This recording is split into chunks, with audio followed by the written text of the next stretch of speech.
Meus irmãos queridos, graça e paz a todos. Vamos abrir a palavra do Senhor no livro do profeta Daniel.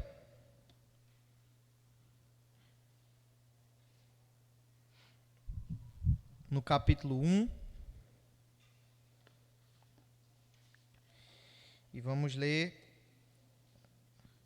do versículo 3 ao versículo 8 do capítulo 1 de Daniel. Nós estamos fazendo hoje uma continuidade do estudo que nós ministramos na quarta-feira retrasada, certo? Demos início à exposição de Daniel e fizemos uma introdução. Então eu queria falar as mesmas coisas que eu falei durante a introdução para os irmãos, que são as seguintes. Se você tiver a oportunidade aí de ter um caderninho e um lápis para fazer anotação, ou se você quiser fazer anotação no seu smartphone, se você tem algum recurso aí para fazer anotações das informações mais importantes, faça isso. Muitas vezes a gente ouve um sermão e volta para casa e esquece de muitas coisas, às vezes esquece das referências, dos textos que são citados, e é muito importante que você busque fazer a anotação desses pontos mais importantes para que você possa revisar, para que você possa repassar em casa, reler os textos que foram lidos, para que você possa ter um conhecimento mais profundo daquilo que foi dito. E também, porque os irmãos lembram que eu falei que algumas informações históricas, algumas informações gerais do livro, eu iria pincelando durante as exposições. Então, a nossa introdução foi uma introdução bem compacta, a gente focou nos pontos principais mesmo ali que eu achei necessário enfatizar, mas ela não cobriu tudo. Então, muita coisa importante vai sendo dita aí, informações que vocês vão precisar lembrar e que vão funcionar como que pressupostos para a compreensão de todo o livro de Daniel, tá certo? Então, se você puder fazer essas anotações, o irmão André está gravando o áudio das pregações. Se você quiser esse áudio, você pode pegar com o André. E também a gente tem registrado no canal do YouTube, a live fica salva lá, tá certo? Daniel capítulo 1, do versículo 3 ao versículo 8, diz assim: Disse o rei a Aspenaz, chefe dos seus eunucos, que trouxesse alguns dos filhos de Israel, tanto da linhagem real como dos nobres, jovens sem nenhum defeito, de boa aparência, instruídos em toda a sabedoria, doutos em ciência, versados no conhecimento, e que fossem competentes para assistirem no palácio do rei, e lhes ensinasse a cultura e a língua dos caldeus. Determinou-lhes o rei a ração diária das finas iguarias da mesa real e do vinho que ele bebia, e que assim fossem mantidos por 3 anos, ao cabo dos quais assistiriam diante do rei. Entre eles se achavam dos filhos de Judá, Daniel, Ananias, Misael e Azarias. O chefe dos eunucos lhes pôs outros nomes, a saber, a Daniel o de Beltesazar, a Ananias o de Sadraque, a Misael o de Mesaque e a Azarias o de Abednego. Resolveu Daniel firmemente não contaminar-se com as finas iguarias do rei, nem com o vinho que ele bebia. Então pediu ao chefe dos eunucos que lhe permitisse não contaminar-se. Até aqui. Meus irmãos, um dos maiores dilemas da vida dos servos de Deus, algo que está relacionado com a vida de todos os crentes, de todos os cristãos, é viver no mundo, viver nesse mundo, sem pertencer ao mundo.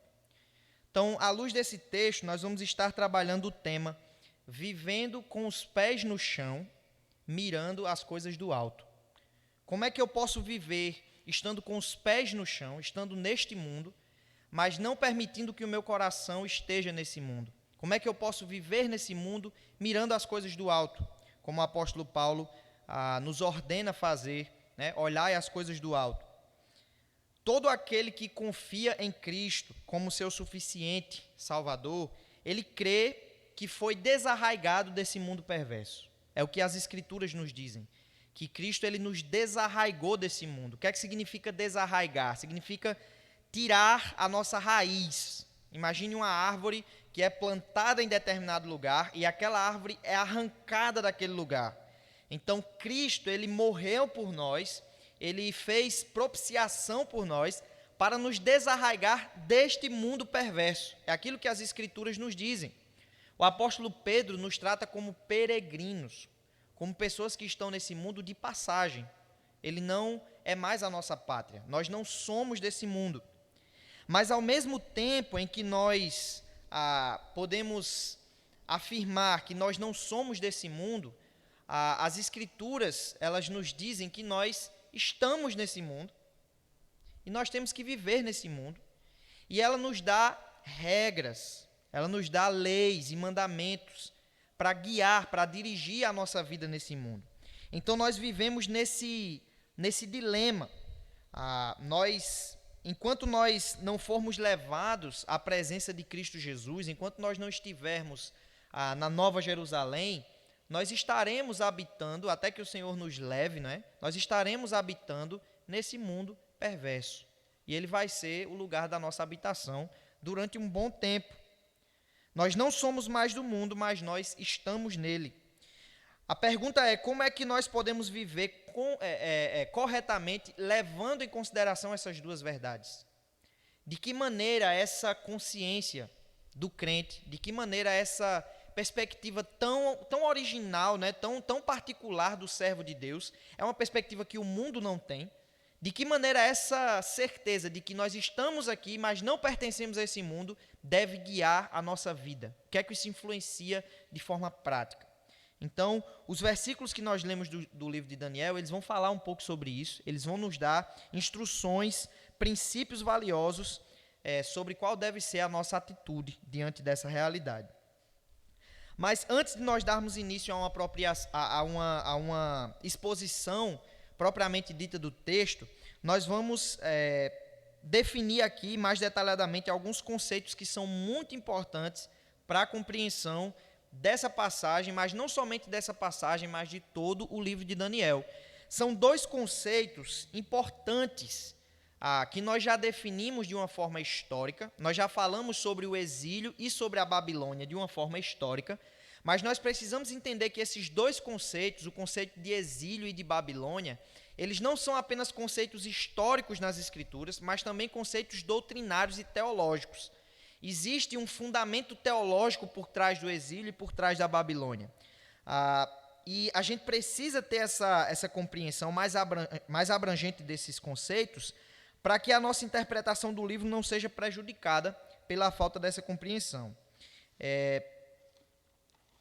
Uma coisa interessante a ser enfatizada antes de nós entrarmos nesse tema mais especificamente é que no mundo nós temos revelação constante da parte de Deus. O nosso Deus é um Deus que se revela. Ele não é um Deus oculto, ele não é um Deus que está escondido. Ele é um Deus que se revela. E constantemente nós temos acesso e contato à revelação de Deus. Até os ímpios têm contato com a revelação de Deus. A revelação geral na criação. Os céus proclamam a glória de Deus. O firmamento anuncia as obras das suas mãos.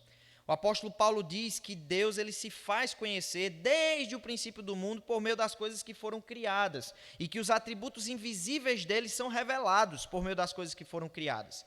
Então Deus é um Deus que se revela, e ele se revela não apenas de forma geral, na sua revelação geral, mas ele também se revela de forma especial na pessoa de Cristo e na revelação que ele nos deu nas Escrituras. E essa é a revelação que nos salva, que traz para nós não apenas o conhecimento de que Deus existe, mas traz para nós o conhecimento de que ele nos ama e de que ele nos salvou por meio de Cristo Jesus.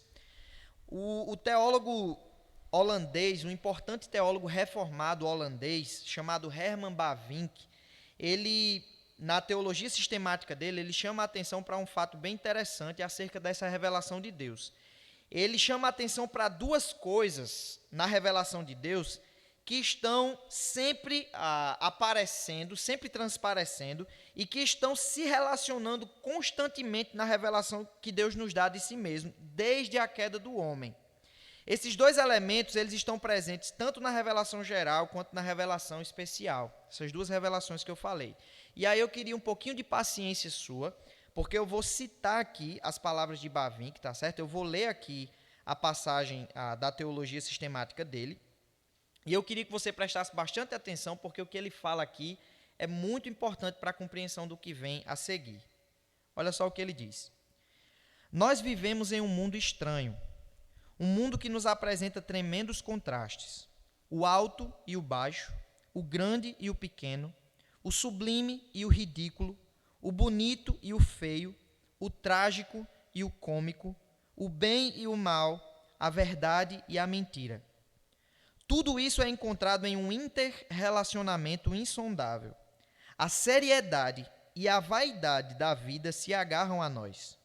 Em um momento nós estamos inclinados ao otimismo e no momento seguinte ao pessimismo.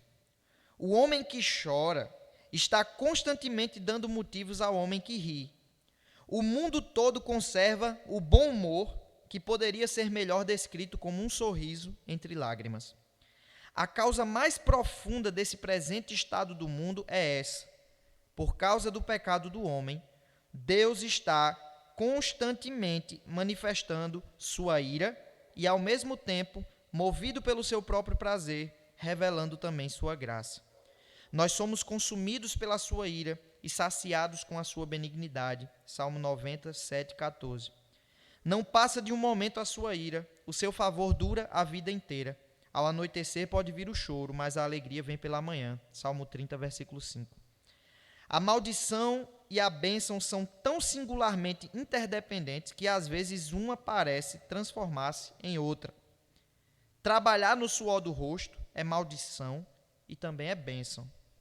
Tanto a maldição quanto a bênção apontam para a cruz, que é ao mesmo tempo o mais alto julgamento e a graça mais rica.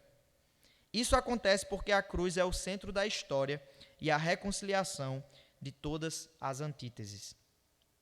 Deu para entender aqui o que Bavinck quer falar? O que ele quer dizer é que, por causa do pecado, a revelação de Deus ela está constantemente fazendo com que nós tenhamos contato com dois atributos divinos muito importantes: o seu amor, a sua graça e a sua justiça. A revelação de Deus está constantemente mostrando que Deus é um Deus que odeia, que abomina o pecado, um Deus que se opõe ao pecado e que pune o pecado, mas ao mesmo tempo essa revelação está mostrando também um Deus gracioso, um Deus que ama o pecador, um Deus que se compadece do pecador, um Deus que mesmo num mundo tão cheio de pecado, mostra o seu amor e a sua graça. Então, por exemplo, quando você vê nesse mundo uma catástrofe, algo terrível acontecendo, você não precisa questionar o porquê disso estar acontecendo. Um dia Deus disse para Adão: maldita é a terra por tua causa. Nós vivemos num mundo maldito. Nós vivemos num lugar maldito. A ira de Deus está sobre o mundo. Deus está irado com o mundo. O mundo vive em pecado. Mas, ao mesmo tempo, quando a gente vê, por exemplo, o sorriso de uma criança que nos encanta, quando a gente vê tantas e tantas revelações do amor de Deus na arte, na cultura, em tantos vestígios de beleza, de coisas boas que ainda existem nesse mundo, nós podemos contemplar a graça de Deus, o amor de Deus. Então, nós não temos só a revelação da ira, mas também temos a revelação da sua graça. Porém, muitas vezes, e eu poderia até dizer assim, que em todas as vezes, essas revelações, elas estão se interrelacionando. É o que Bavinck diz. Muitas vezes você olha para uma catástrofe, e você olha para essa catástrofe com um olhar puramente humano, e você diz assim: que coisa terrível, isso aí é uma revelação da ira de Deus. Mas muitas vezes aquela catástrofe não é apenas uma revelação da ira de Deus, mas daquilo ali também você pode muitas vezes tirar uma revelação da graça e do amor de Deus. Bavinck cita aqui a cruz, que é a maior revelação da ira de Deus contra o pecado.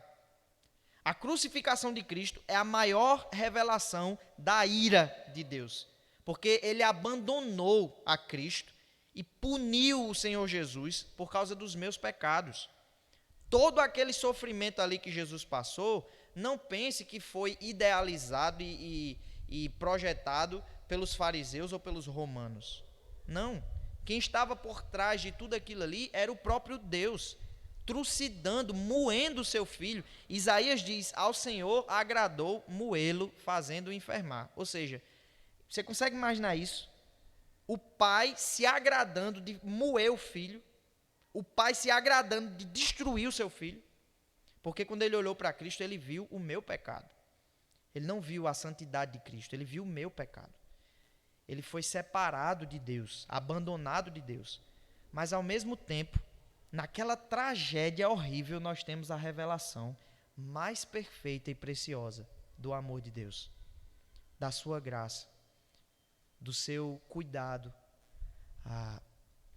dessa graça que é incomparavelmente superior a qualquer outra revelação de bondade e de amor que nós podemos ter. Então, olha só que coisa interessante. Na maior de todas as maldições, nós vemos a maior revelação do amor de Deus. Não é diferente com a Babilônia. Não é diferente com o exílio. A Babilônia e o exílio, elas precisam ser interpretadas à luz dessas duas realidades. Deus está punindo severamente o povo por causa dos seus pecados, mas é possível nós enxergarmos a graça de Deus preservando um remanescente fiel através da Babilônia. É claro que há um elemento negativo na Babilônia, mas nós precisamos ter cuidado porque muitas vezes a gente olha para essa situação da Babilônia como se fosse simplesmente punição de Deus, como se a Babilônia fosse um lugar terrível, como se fosse simplesmente Deus derramando a sua ira e nada mais. Mas não, o povo de Judá está sendo destruído por causa dos seus pecados, mas essa ainda é uma perspectiva unilateral da Babilônia. E aí eu quero convidar você a abrir sua Bíblia em alguns textos bíblicos que são muito importantes para a compreensão do que eu quero dizer aqui. Primeiro, Jeremias 29, versículo 1 e depois versículos 5 e 7. Jeremias 29, versículo 1 e versículos 5 e 7. Diz assim, olha só que interessante. São estas as palavras da carta que Jeremias, o profeta, enviou de Jerusalém ao resto dos anciãos do cativeiro, como também aos sacerdotes, aos profetas e a todo o povo que Nabucodonosor havia deportado de Jerusalém para a Babilônia. Ou seja, Deus está mandando uma carta para os que estavam na Babilônia, para aqueles que foram levados cativos para a Babilônia. E olha só o que Deus diz: edificai casas e habitai nelas, plantai pomares e comei do seu fruto, tomai esposas e gerai filhos e filhas, tomai esposas para vossos filhos e dai vossas filhas a maridos, para que tenham filhos e filhas. Multiplicai-vos aí e não vos diminuais. Procurai a paz da cidade para onde vos desterrei, e orai por ela ao Senhor, porque na sua paz vós tereis paz. Olha só que coisa interessante. Deus está mostrando aqui, está muito claro, o seu propósito gracioso em preservar a continuidade do povo de Judá lá dentro da Babilônia. Deus quer preservar o povo de Judá dentro da Babilônia. Então, o amor de Deus pelo remanescente fiel, ele não deixa de ser evidenciado, mesmo nesse contexto de punição, de ira, de maldição para o povo de Judá. O livro de Daniel, ele concorda com isso. Então, nós não podemos ter meramente uma perspectiva negativa da Babilônia, mas se trata de um convite aos servos de Deus para que eles consigam enxergar essa graça de Deus superabundante, mesmo nas piores situações. Nós precisamos ter sempre um coração que creia num Deus que é justo, num Deus que pune o pecado, mas que ao mesmo tempo é um Deus cheio de graça. Então, na pior situação, no pior momento, você tenha certeza, você pode enxergar ali um Deus irado contra o pecado, mas até mesmo nessa circunstância você vai encontrar vestígios da graça de Deus. Quantos de nós muitas vezes passamos por situações muito difíceis da nossa vida e só depois a gente entende os propósitos graciosos que Deus tinha quando Ele nos colocou naquelas situações? Quantos de nós passamos por perdas, por sofrimentos, por situações muito difíceis, e a gente fica ali chorando e gemendo, mas depois a gente consegue olhar para trás e fazer uma reflexão e dizer assim: Senhor, obrigado por aquilo, obrigado por aquela dor, obrigado por aquele sofrimento, porque o Senhor me ensinou a ser um servo mais fiel a Ti. Daquela forma, o Senhor me preservou naquela situação. Acerca do exílio, nós temos outra perspectiva também, esclarecida por Jeremias, que é Jeremias capítulo 24, versículo 5, a parte B do versículo 5 ao 7. Jeremias ele tem uma visão bem interessante. Ele vê 2 cestos de figos, um cesto cheio de figos muito bons e outro que é cheio de figos muito ruins. Ele teve essa visão. E aí ele recebe uma explicação de Deus. Assim diz o Senhor, o Deus de Israel: do modo por que vejo estes bons figos, assim favorecerei os exilados de Judá, que eu enviei deste lugar para a terra dos caldeus. Porei sobre eles favoravelmente os olhos, e os farei voltar para esta terra. Edificá-los-ei e não os destruirei, plantá-los-ei e não os arrecadarei. Dar-lhes-ei coração para que me conheçam, que eu sou o Senhor. Eles serão o meu povo, e eu serei o seu Deus, porque se voltarão para mim de todo o coração. Então, assim nós ouvimos da boca do próprio Deus que o exílio era uma expressão da sua graça. Por meio do exílio, ele estava preservando para si um remanescente fiel lá na Babilônia. Olha só que coisa linda Deus está dizendo aqui. Eu estou enviando um remanescente para a Babilônia para protegê-los. Então, aqueles que estavam sendo levados para a Babilônia como cativos, eles não estavam recebendo a punição a ira de Deus. Muito pelo contrário. Se você ler o livro de Lamentações, você vai ver que quem sofreu foi quem ficou na terra. Leia Lamentações, e você vai ver uma descrição de Jerusalém ali, cercada, e pessoas passando fome, mães se alimentando dos seus próprios filhos. Os que ficaram lá, mas os que foram levados para a Babilônia, eles foram preservados. E o que é muito interessante aqui é que Daniel faz parte desse grupo, e Deus está dizendo assim: eu vou dar a eles um coração que me busque. Eu darei a eles. Essas pessoas não estão permanecendo fiéis porque eles são poderosos.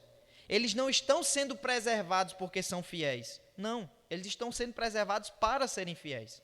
Deus está dizendo: eu vou separar. Do meio dessa massa perdida, eu vou separar um grupo de pessoas, eu vou enviar esse grupo para a Babilônia e eu vou colocar neles um coração.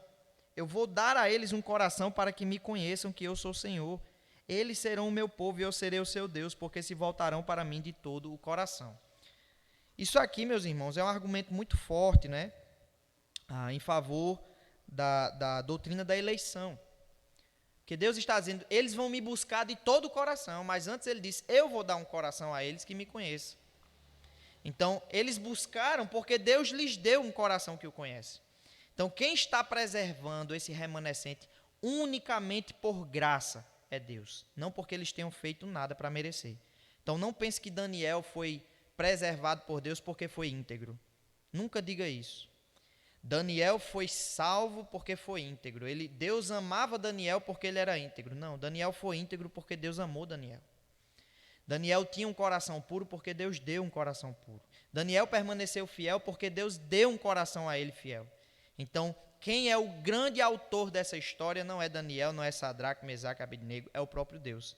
E na Babilônia, Deus está preservando o povo até a chegada de Cristo Jesus, nosso Senhor. Vamos caminhar então para a exposição. O versículo 3 diz assim: disse o rei a Aspenaz, chefe dos seus eunucos, que trouxesse alguns dos filhos de Israel, tanto da linhagem real como dos nobres.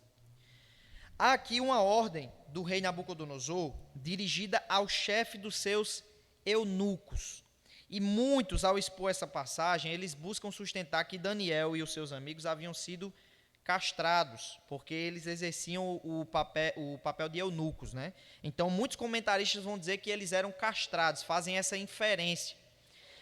Mas essa posição ela não apresenta fundamentos sólidos para essa afirmação, tá certo? Os argumentos eles estão baseados em algumas evidências históricas que apontam para o fato de que alguns eunucos realmente eram castrados. Mas não eram todos os eunucos que eram castrados.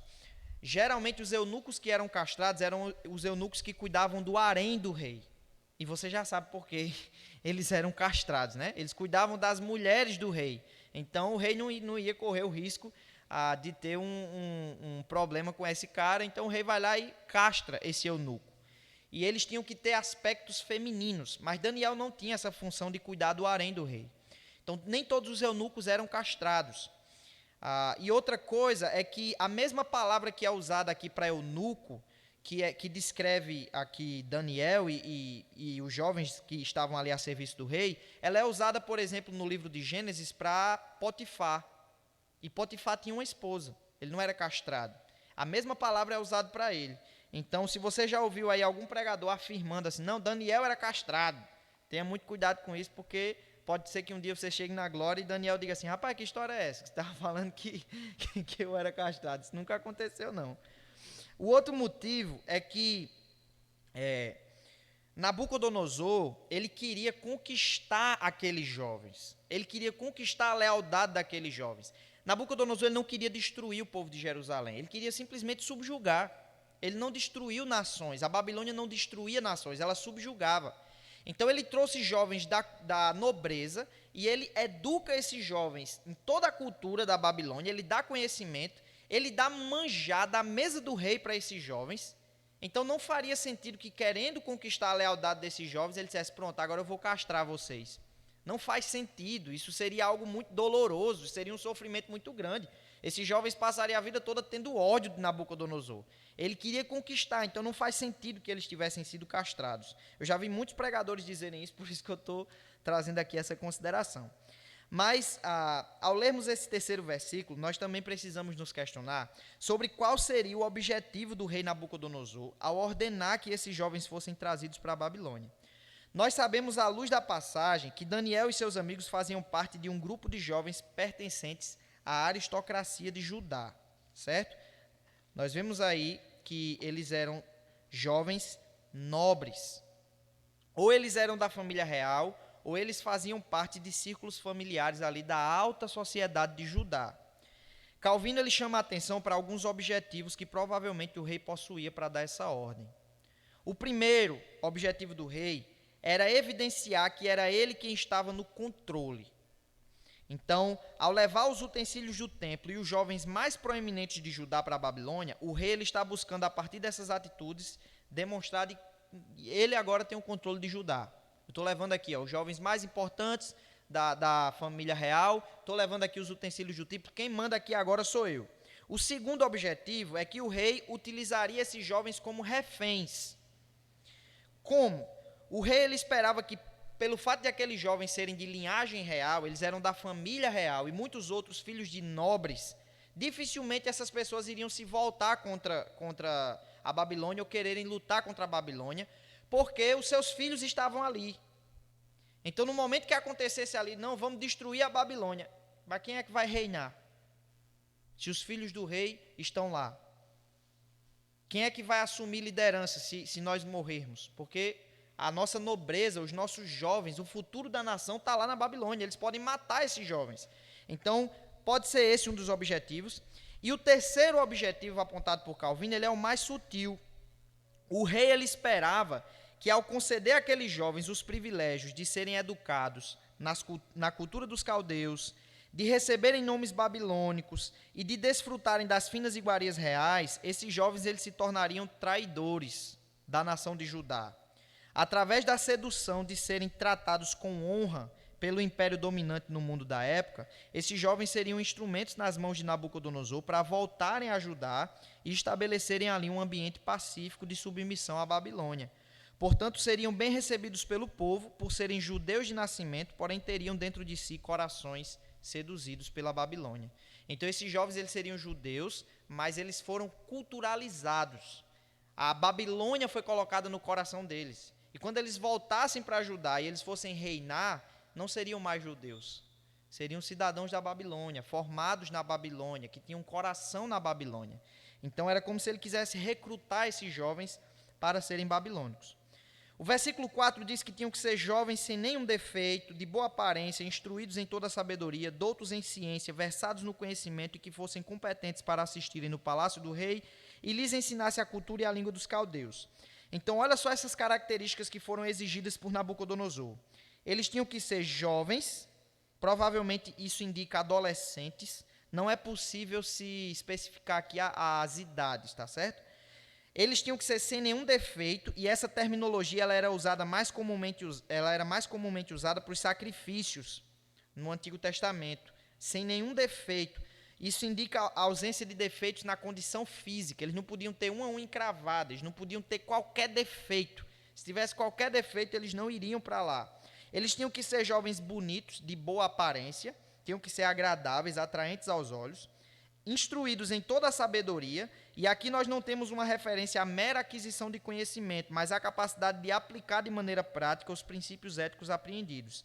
Eles deveriam ser jovens sábios, prudentes, comportados, educados.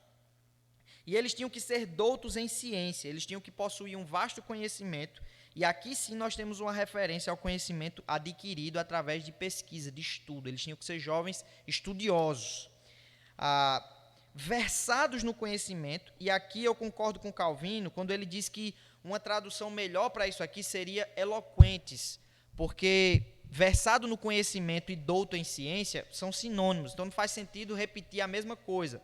Qual é a ideia aqui? É que esses jovens tinham que ter eloquência. Existe muita gente que tem um conhecimento muito grande, existe muita gente que tem um conhecimento incrível, mas ele não consegue transmitir conhecimento, ele não consegue passar esse conhecimento. Então, eu sofro muito com isso, irmãos. Eu muitas vezes estou com informação na minha cabeça e eu quero explicar aquilo. Digo, vou fazer de tudo agora para explicar essa informação.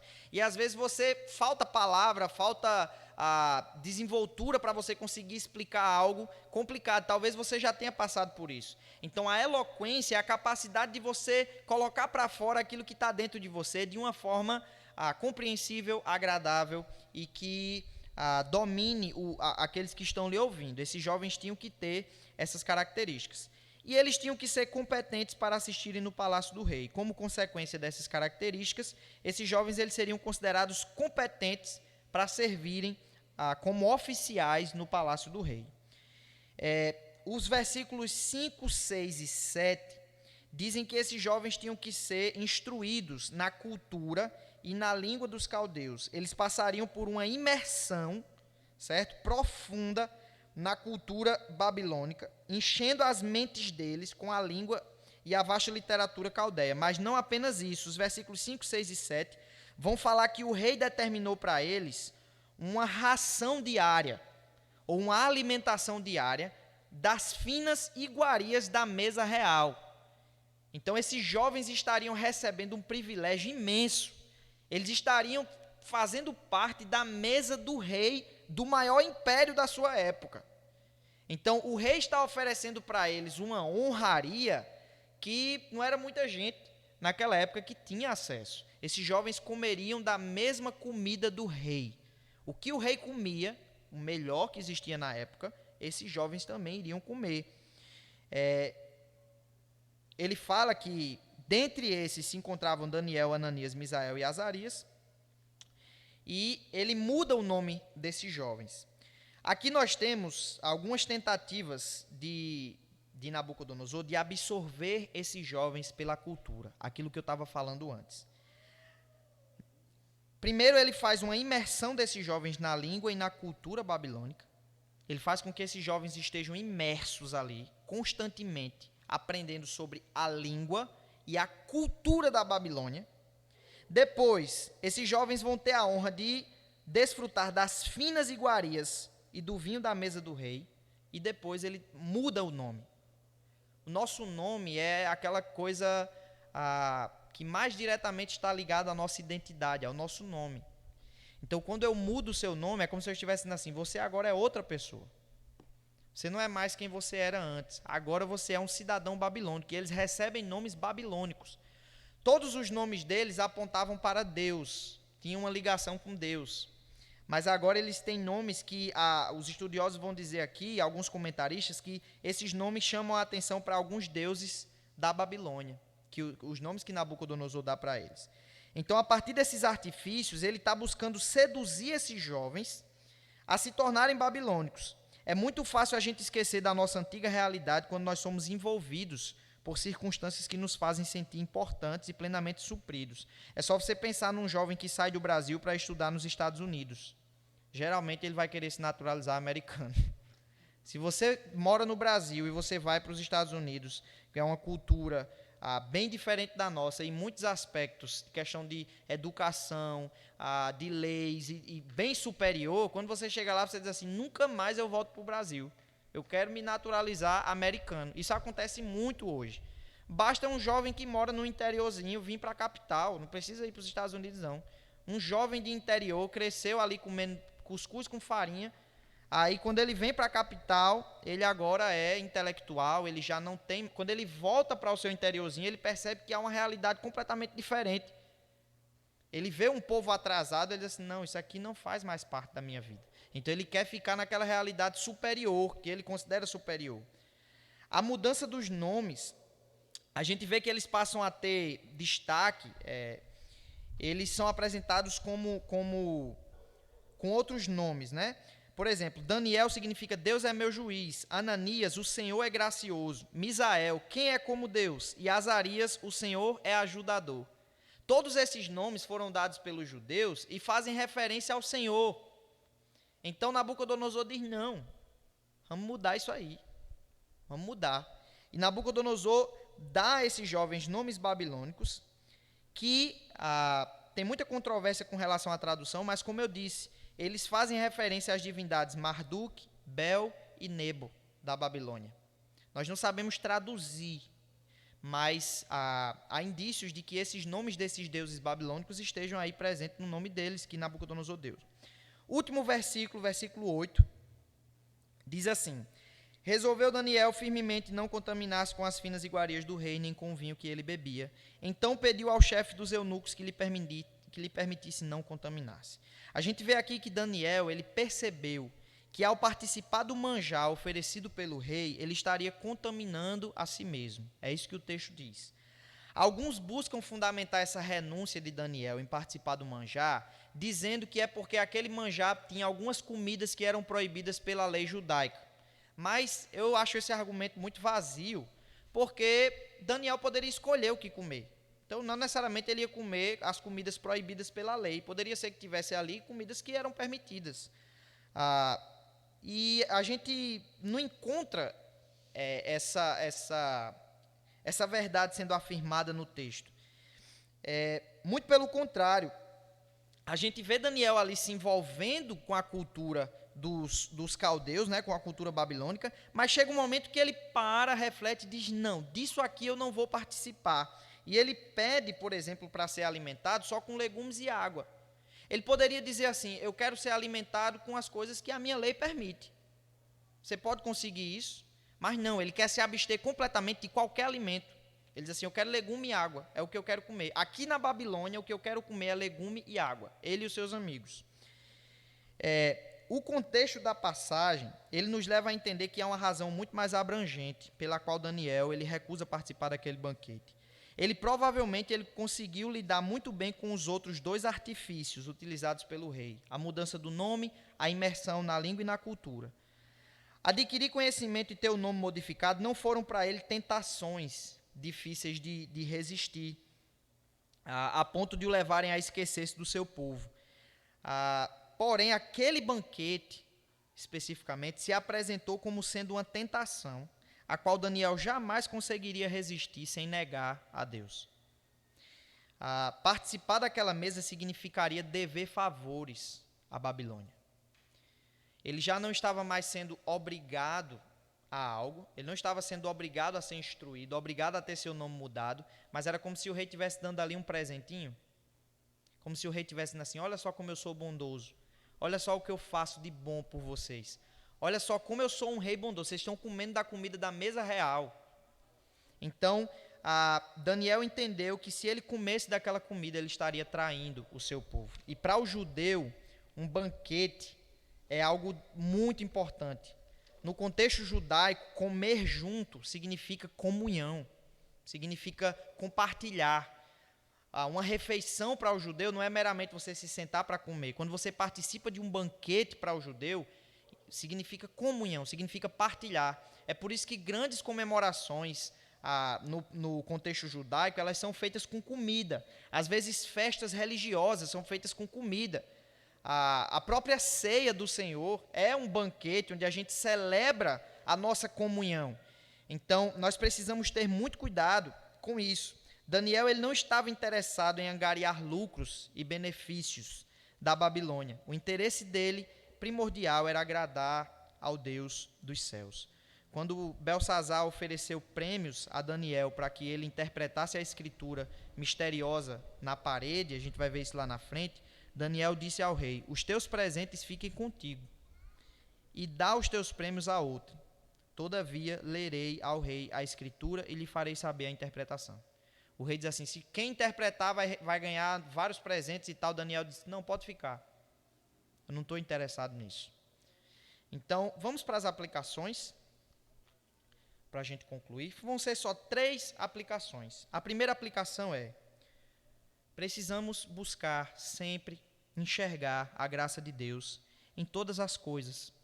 Mesmo nas piores circunstâncias, nós podemos ter a certeza de que Deus cuida do seu remanescente. A igreja de Deus nunca diminui. A igreja de Deus nunca diminuiu.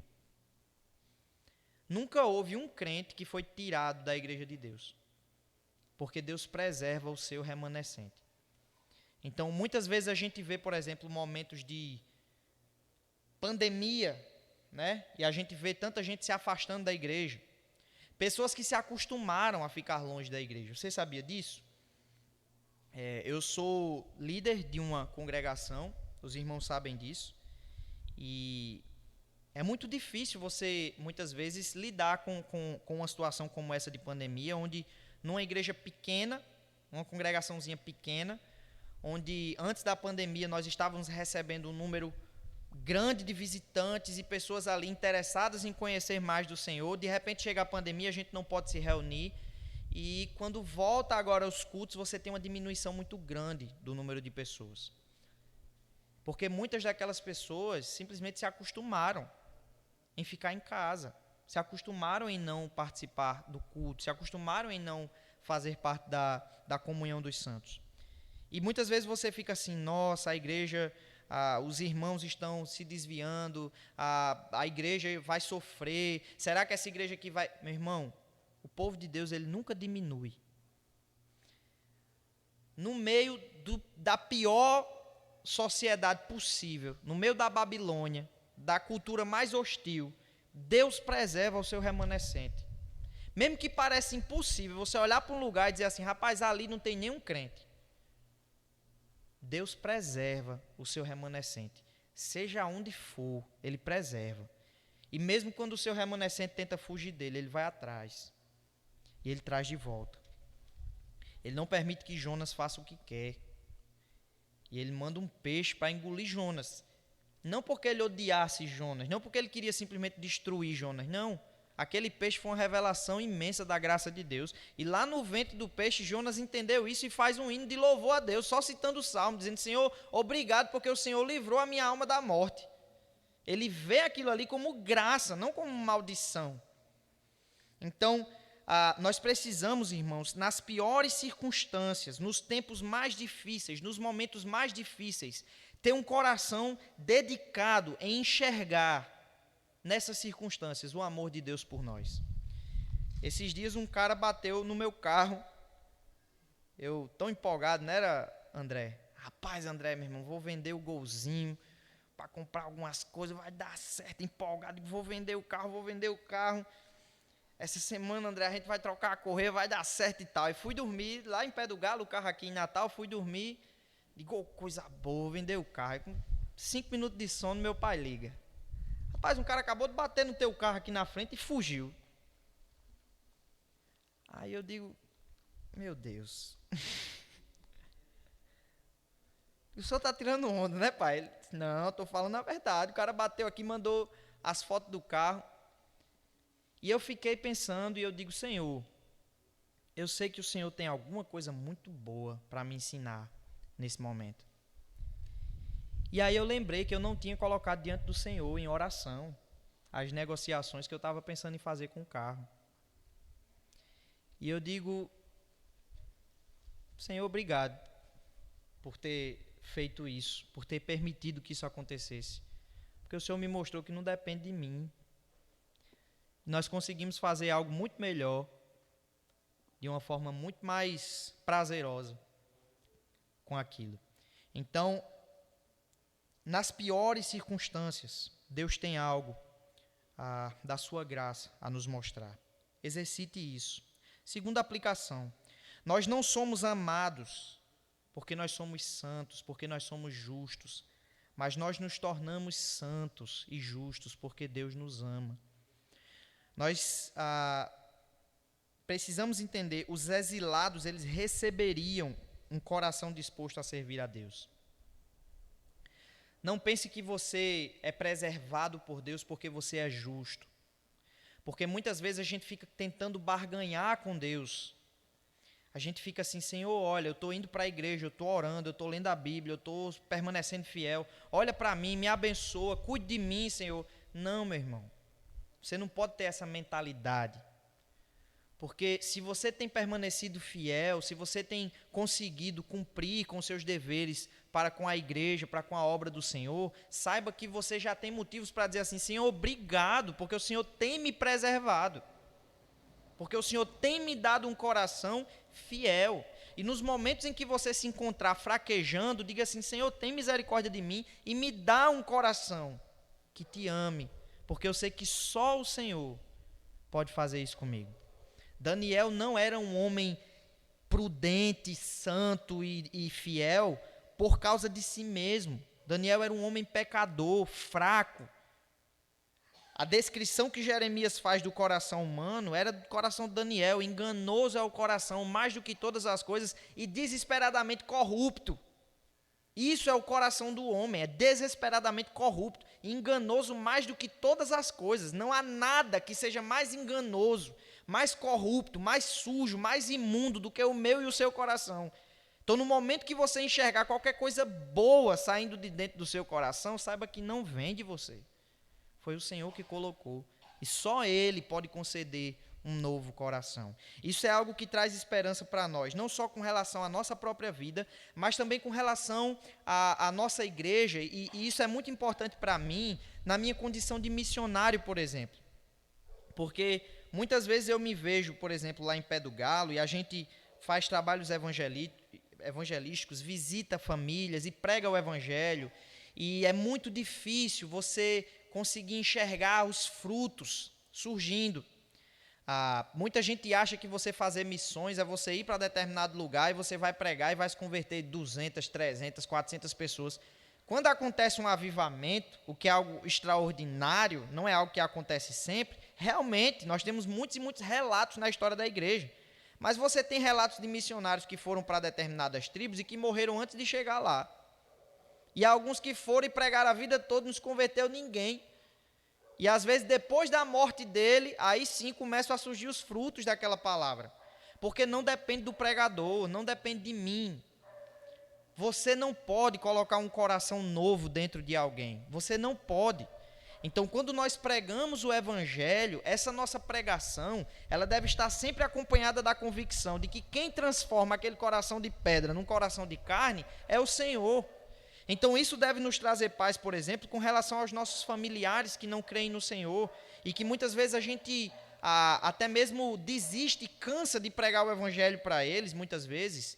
Meu irmão, creia de todo o seu coração que se o Senhor quiser, não existe ninguém, não existe um só ser humano que resista à sua graça. A graça do Senhor é irresistível e Ele aperfeiçoa a quem Ele ama. A terceira aplicação, e a última, aqui nessa passagem eu considero a mais importante porque é o tema central e que inclusive tem relação com o título, que é o perigo de nós sermos absorvidos pela cultura. Nós devemos estar no mundo sem que nos deixemos ser totalmente absorvidos por ele. A cultura é um instrumento poderoso nas mãos de Satanás para subjugar nações. Nós não podemos cair no erro de, com o fim de redimir a cultura, nós perdermos a nossa própria identidade cristã aos olhos de Deus e do mundo.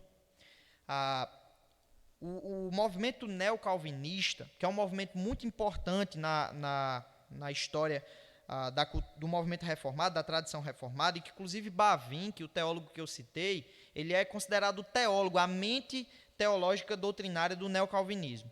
O movimento neocalvinista ele tem uma ênfase muito grande na redenção da cultura por meio do evangelho. Então, você com certeza já ouviu falar em Abraham Kuyper, Francis Schaeffer e em vários outros teólogos neocalvinistas que prezam muito por essa redenção da cultura secular. Então, qual é a ideia? É que não existe nenhuma divisão na vida do crente entre o sagrado e o profano. Não existe, por exemplo, na vida de um artista, uma parte da sua vida que é secular e uma parte da sua vida que é sagrada. Não, rapaz, eu canto música, eu adoro a Deus quando eu canto uma música evangélica e eu, às vezes, não adoro porque eu canto uma música secular. Essa separação não existe. Tudo aquilo que é bom, tudo aquilo que é belo, tudo aquilo que é agradável, tudo aquilo que é perfeito, não vem do mundo, vem de Deus.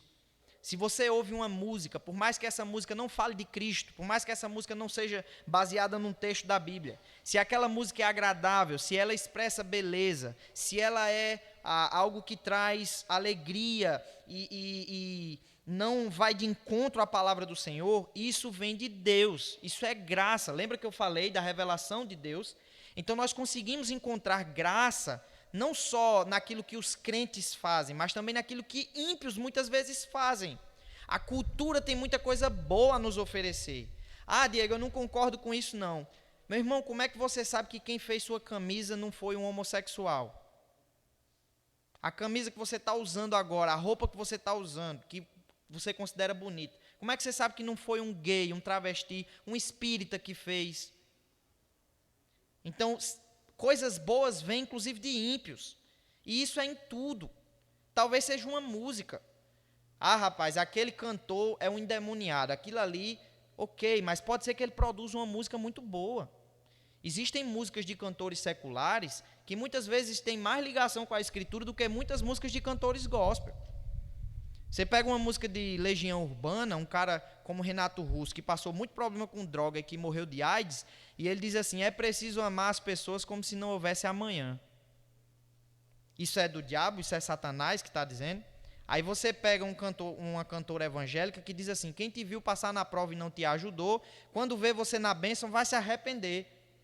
Uma canção que expressa vingança. Aí eu lhe pergunto, quem está mais em acordo com a Escritura? Esse cara, Renato Russo, não estou dizendo que ele é salvo, não estou dizendo que ele é crente, mas essa letra tem mais a ver com aquilo que a Escritura diz do que muitas vezes a letra de um cantor evangélico. Então nós precisamos entender que a cultura, ela tem a sua importância e que há sim elementos da cultura que precisam ser redimidos por nós, que precisam ser utilizados por nós. Isso não significa você converter as músicas. Não significa você pegar uma música de Renato Russo e colocar uma letra evangélica. Não. Você pode enxergar a graça de Deus naquilo que de bom é produzido pela cultura. Porém, há um perigo muito grande de você se deixar absorver por isso, a ponto de perder a sua identidade. A cultura é um instrumento poderoso nas mãos de Satanás. Ariano Suassuna, ele diz uma coisa bem interessante. Ariano Suassuna era muito esquerdista, mas algumas coisas que ele fala com relação à crítica que ele tem à cultura americana, algumas coisas são verdade. Ele diz assim, olha, na época da guerra, quando os Estados Unidos queriam dominar uma nação, eles mandavam os porta-aviões e saíam jogando bombas. Era assim que eles dominavam a nação. Hoje em dia, eles dominam a nação mandando Lady Gaga e Justin Bieber. Os Estados Unidos estão aqui em todo lugar. Se você for ali, você vai ver um McDonald's. Se você passar ali, você vai ver música americana. A nossa forma de vestir não é mais uma forma de vestir da nossa cultura.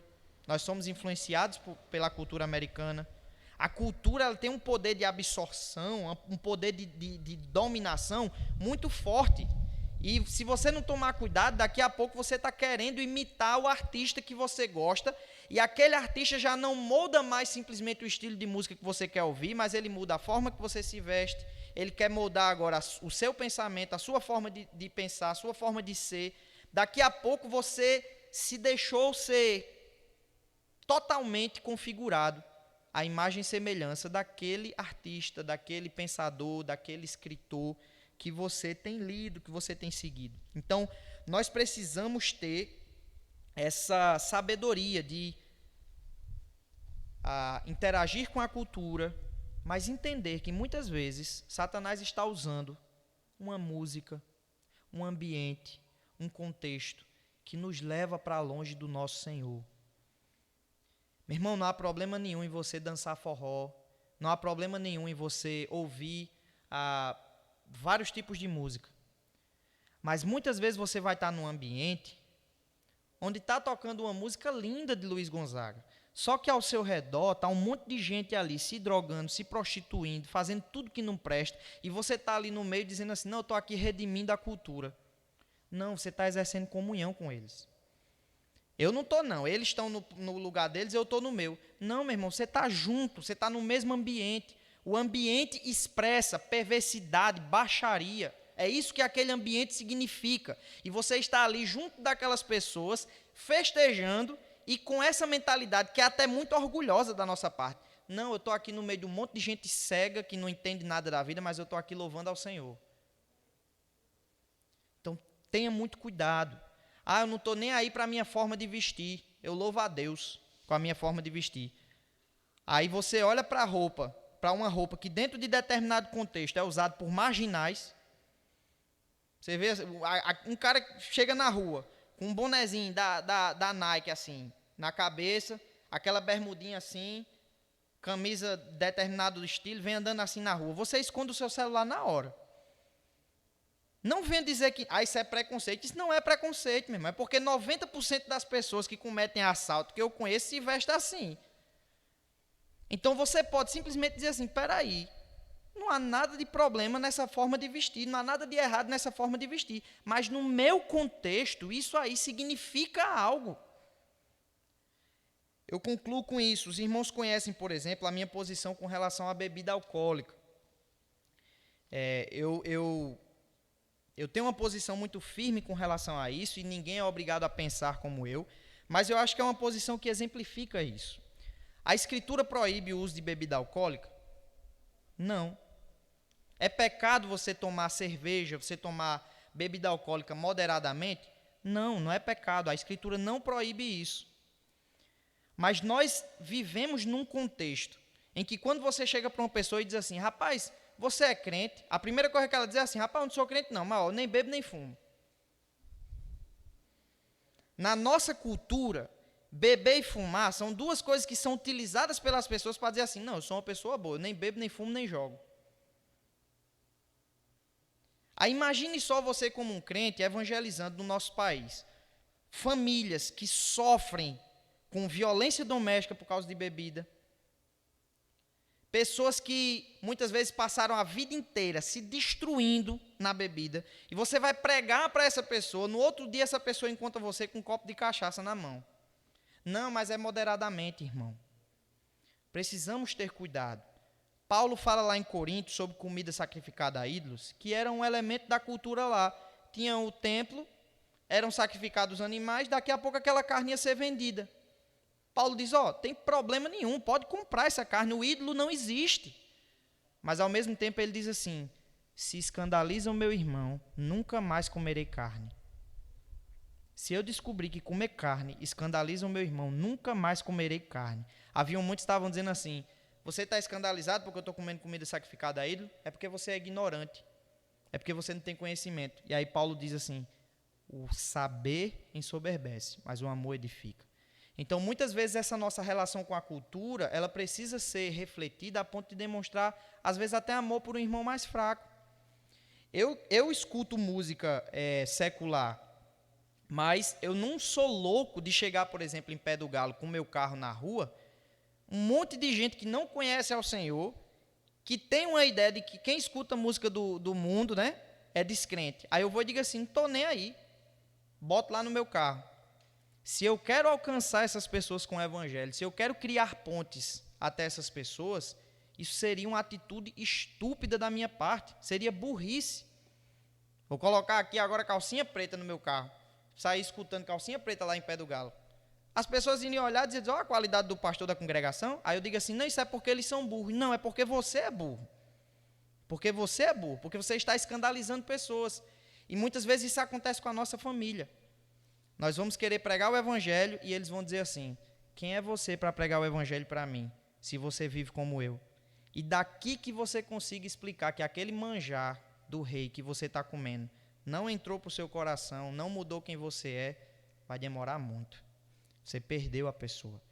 Então tem essa sabedoria de Daniel, de dizer assim, opa, até aqui eu posso ir, mas isso aqui já é algo que me descaracteriza como servo de Deus e eu não faço parte. Amém? Vamos orar? Senhor, ajuda-nos a aplicar essa palavra à nossa vida e nos dá sabedoria, Senhor, para verdadeiramente moldar o nosso procedimento segundo os princípios revelados na Tua palavra. Não nos deixa ser meramente ouvintes, mas operosos praticantes. Em nome de Jesus. Amém.